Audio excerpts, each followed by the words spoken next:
Hey there guys! Welcome back to Let's Play Ocarina Time Master Quest. And this is my hello, and I have something explaining to do. Oh yeah, shut up Navi. Yeah, the thing is, when I first recorded in this recording session, when I did the next temple, for some reason, my recording program for recording my commentary ended up recording the gameplay audio instead of my commentary.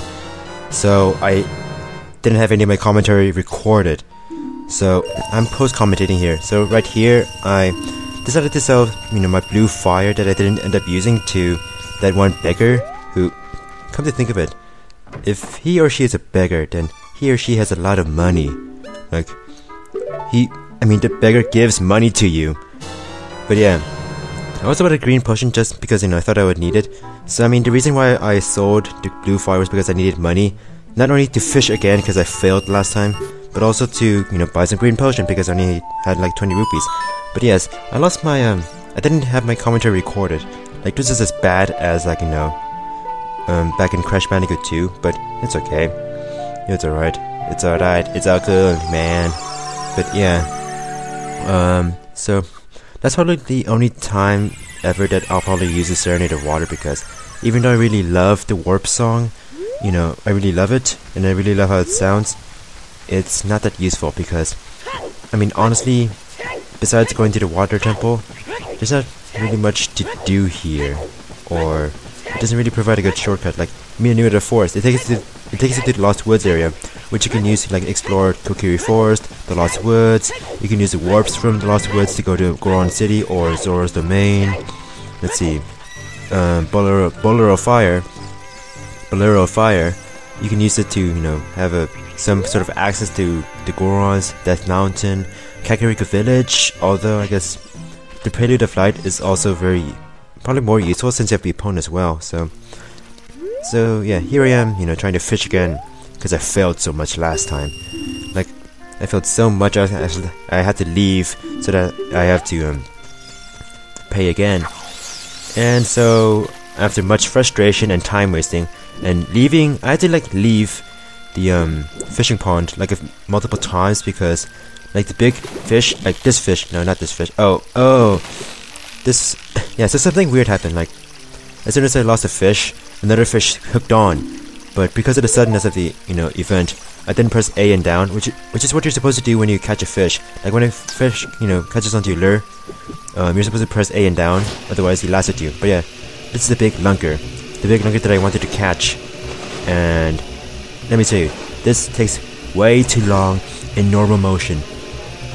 This whole catching the fish thing. Now, this one lunker, I tried catching it a few times before, but I failed, and I thought it was the easiest big fish to catch, so that's why I had to leave the fishing pond.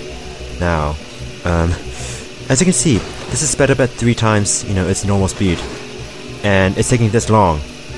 Can you imagine how my right hand felt while gripping the controller, especially with the A and R button? My right hand was seriously cramping, but look at that fish, it barely fits the screen. But, there's a real lunker, it weighs 19 pounds! That's definitely— oh yeah, shut up Navi. Yes, Navi can talk to us in the fishing pond, I guess. But yeah, that's way beyond, the limit, for the record. So, after much tribulation, we finally get a big enough fish to get us a golden scale. What? We need that? What do you need this for? We have the sword tunic and the iron boots. Well, it turns out that the golden scale is pretty much only one use. Oh, by the way, I wasted some time doing nothing. And here's Link, rolling in fast motion. You may have, liked, young Link rolling in fast motion, but I think for adult Link it's not as funny, or it didn't roll at a good enough frequency, or it didn't speed the footage up enough, but like I said, laboratory, there are 2 things to do here. With the golden scale, you can dive for about 8 seconds, which is pretty much the only way you can touch the ground. Pool, water, ground, floor, thing. Jizz. And let's talk to the old man. Old man. You may not have noticed, but I've been watching you. You touched the bottom just now. Fantastic. I'll give this to you. It's better than touching his bottom. Yeah. But I got a piece of fart. Did he give us his heart? I don't know, but now there's one more thing to do in the Lakeside Laboratory. And it's so weird how Dexter says laboratory and Dexter's laboratory. And oh my god! Oh my god! It's a shark! I never noticed this. And it's like a 2D rendered shark, like a cardboard cutout. And some rupees on here. Now I never knew about the shark until I watched Josh Jepson's LP. I'm serious. That was the first time I noticed. Oh my god, they have a freaking shark down there. What the frick is that? What the frick is that old man doing with, wildlife? Huh? Jeez. So yeah, that's, another gold skull and another fort piece. So with all the side quest stuff done now, we are going to go to the water temple now that we're done with everything with stalling. So it is time for us to go to our doom.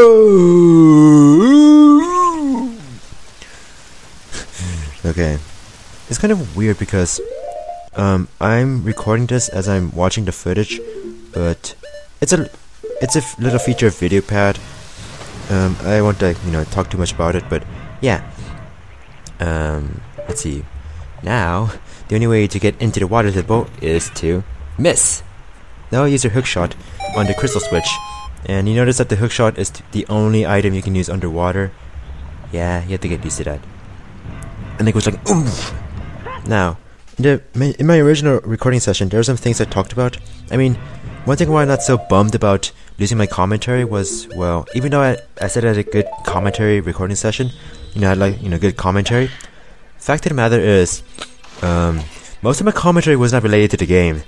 It's really more about random stuff. But yes, here we are in the water temple. The accursed water temple. And here's the first example of why you hate the water temple. Going to the menu, and then selecting your iron boots, and then pressing A, and then later on, shut up, sirens. Later on, you go pause again, and then you put your cookie boots on. Thank God they fixed this in the 3D version. Jeez. It's funny because I was so eager to do the water temple when I first ever did. Oh dear Lord, a naked lady. Oh. I don't know what that was. Oh yeah. Oh you, if I might, Link. I don't know. Okay. Yeah, Link, aren't you? It's me, your fiancée, Ruto, Princess of the Zors. Oh shit. I never forget the vows we made 7 years ago. Yeah, and you're such a bitch, you know that? Because I've heard you've been cheating on me. I've heard you've been seeing 3 women besides me, and they're so not worthy of me. No, I'm better than each and every single one of them, and I can make a list of 10,000 things, explaining why I'm better than each of them. You're a terrible man to have kept me waiting here for these 7 long years. Yeah, yeah. But now is not the time to talk about you. Come to think of it, Ruto might be taller than Link. I'm sure you've seen it. Swords of Rain, totally frozen. Oh my dear God! Like a young man, like Shake saved me from under the ice. It was totally awesome. But my father and the other Zords have not yet. Your father's alright, I guess. Ooh, nice weird angle. Going in on her boobs. You have to help me. This is a request from me, the woman who's going to be your wife. Dude, I have a husband. His name is Darunia. Link, you have to help me destroy the evil monster in this temple. Okay? Inside the water temple, there are 3 places where they change the water level and such like that. And yeah, so follow me, and don't look at my ass while you follow me, cause otherwise I'm gonna smack ya. I gotta smack ya.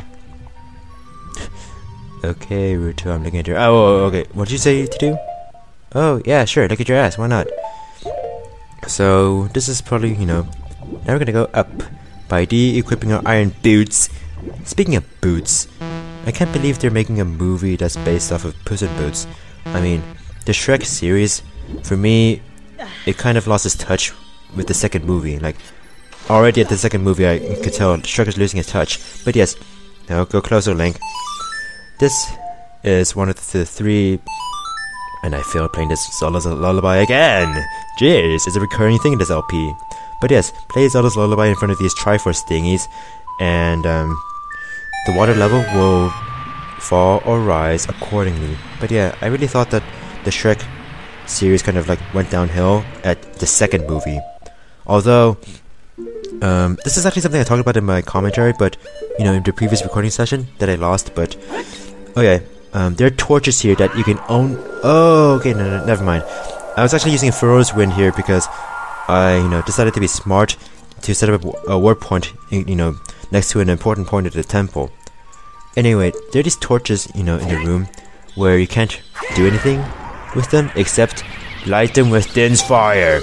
Din's fire is the only way to light those bitches. So yeah, who says Din's fire isn't required in this game? Because it is. I mean, it's already required anyway. And oh my god, are you serious? 3 Stalfos? Jeez, there's like Stalfos in every single temple. God. And now they're like throwing 3 at us, but they're like so easy with the big Goron sword. As long as you don't like, get raped like that. Like, Lank, rolling now. Lank. Rape them before they rape you. And don't... Yeah, there you go. That's the spirit. Now that's the stuff. Oh, is this? Hey, why's the crane failing? Wait, didn't I already say this in the Great Bay Temple? Who cares? The Stalfos are dead. You're dead. I was gonna reference Scary Movie, but I ended up referencing Blue instead. Yeah. Now this is something weird about the new water temple. See those things on the wall? What's that? Well, very descriptive, Navi. Thanks a lot, Navi. Thanks a lot. Well, this is like those face thingies in the fire temple, or the cow switches in the Jabu Jabu's belly. It's the random pieces of architecture that you never pay attention to. They probably give you like, some items maybe in the original version, but they're pivotal to solving puzzles here. Yeah, you have to hit them with a hookshot so that you can activate treasure chests or solve puzzles. I'm serious. You have to do that to solve puzzles here, or do stuff here. Yeah, that's freaking weird. Would you ever think of that? No. That's why Master Quest is Master Quest. It makes you do the most unexpected shit ever. Like the cow switches, or the face thing is in the fire temple. But yeah, like I said about Shrek, like I really loved the first Shrek movie. Especially like the one scene where Fiona was singing with the bird, and then this bird blew up. Like that was like the funniest scene I've ever seen in my life, back when I was a kid. But Shrek 2 was like, it was so wrong. Alright, this is me, checking up on, did Furrow's Wind work? Now here, you have to use the arrow to shoot, use the bow, you mean, use the bow. Use the bow to shoot arrows through this torch of fire to light the other torches of non-fire. But like I was saying about Shrek 2, I felt like it's like there's a been there, done that, and it's like it was too different from Shrek. Like it didn't have the same flair, but I understand that it's supposed to be like I mean, in general, Shrek is supposed to be. Oh, I left my knife. In general, the nature of the Shrek series, like it's supposed to be like satire, comedy, or parody, that kind of stuff, that kind of comedy. But it is like more apparent in Shrek 2. But at the same time, I thought that Shrek 2 just sucked, and I was like just not as By the way, I just gave up and used Din's fire here.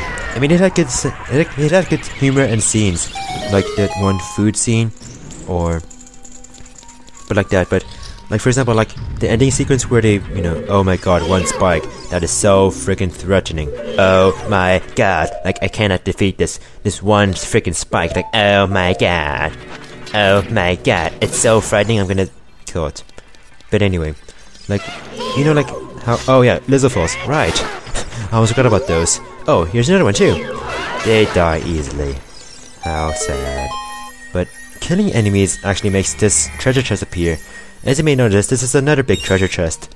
And this is... Oh. And as you may notice, this is directly below the room with the map. But yeah. As I was saying, before this episode ends, like, Shrek 1 ended up with like, a dance, sequence to, what was the song again? Now I'm a Believer. Yeah, but the way the second movie ended with like, Living la Vida Loca, it just didn't feel right. It just felt very contrived. Like, too contrived. Like, they just pulled it out of their asses. Like, come on, it just sucked. Oh, by the way, that one little wall thing actually makes these hookshot targets appear, and actually make a hookshot target appear there, where you need to go.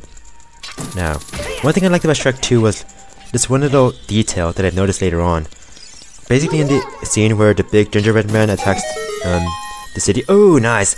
I'm on top of the chest. Basically, he attacks Farbucks, the parody of Starbucks. but then the customers run away from the Starbucks, and they run to the Starbucks right across the street. Like there are like two Starbucks, you know, right across the street from each other. I really like that detail. Like there's like this one guy said, like, you know, it's the end of the world if there are two Starbucks like right next to each other or across the street from each other. But yes, we get the long shot, which is the hook shot but twice as long, just like my dick. I mean, no, not really. No, I don't know. Maybe not. I don't know. But it's not for you to decide. Now this is me trying to, you know, demonstrate the long shot's powers. But you know what? I think this might be the end of the episode. So bye.